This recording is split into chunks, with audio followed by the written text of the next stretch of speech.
Hi there, everybody. Landyn here. Welcome back to my Atomic Habits review series.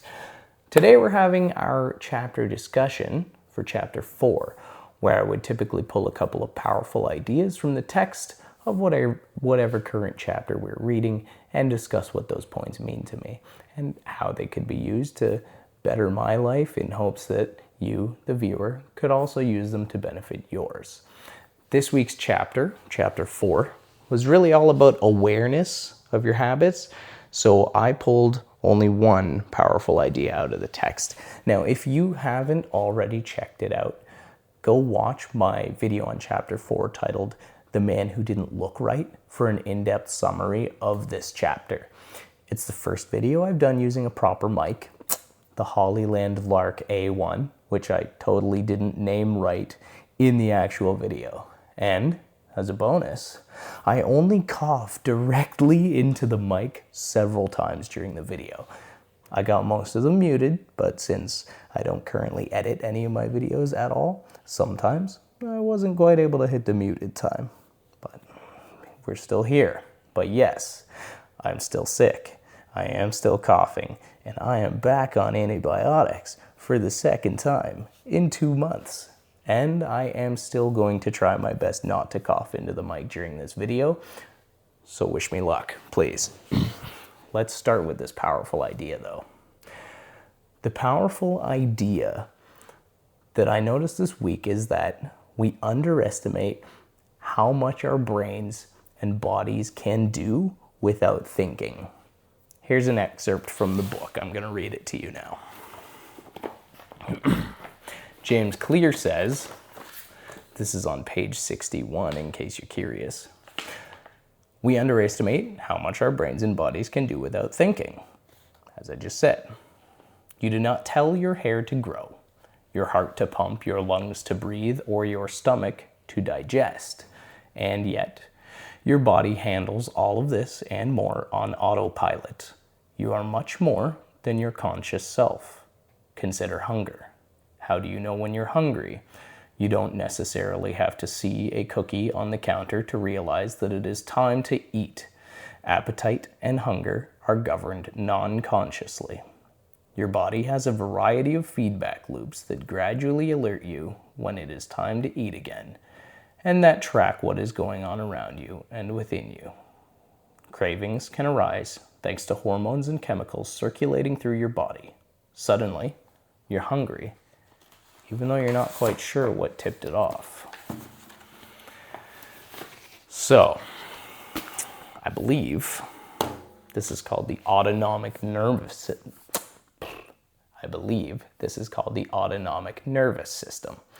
And even since this book has come out, I've been hearing more and more recently about the autonomic nervous system and how it's broken up into its parts.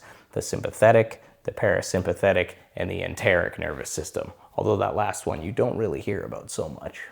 These three systems though, and there may be more, it seems like data on this is continuously rolling out, they control a huge variety of functions in your body. As James said, from hunger to your hair growth, to your heart pumping, to your stomach digesting, but even things that aren't mentioned in the book, things like stress levels, pupil dilation, mucus production, sweat, regulation of immunities, insulin release, and even your libido. Yes, literally your ability to get aroused. This is all outside of your control, consciously anyway. And this is the crazy thing. We all work so hard to be in control of our lives, and we have no idea how much of even ourselves is not under our conscious control.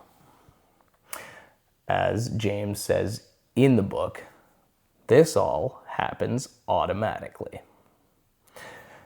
Now, if you practice awareness of your habits, both good and bad, over time you can transform the good habits into automatic actions, unconsciously performed, like they were a part of your autonomic nervous system, and phase out your currently automatic bad habits entirely as though they no longer are a part of you, because by that point in time, they aren't, right? Is this all really actionable though? I mean, the idea of an autonomic nervous system is worth reading about. There's studies on how things like silence can affect the autonomic nervous system, and these studies are actually fascinating. I was looking into them a little bit. They even look back into text from people like Plato and Socrates, who wrote about how their thoughts on how silence affected them and us. But no, that's not really something that's actionable to us.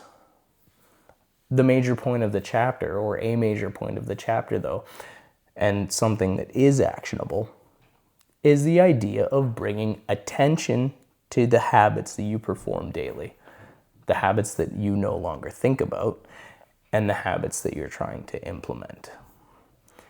As James says in his book, the process of behavior change always starts with awareness.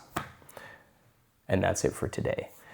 Thank you so much for watching this video, this chapter 4 discussion video, and please like and subscribe if you've enjoyed it. I'll look forward to tackling chapter 5 next week. Until then, take care.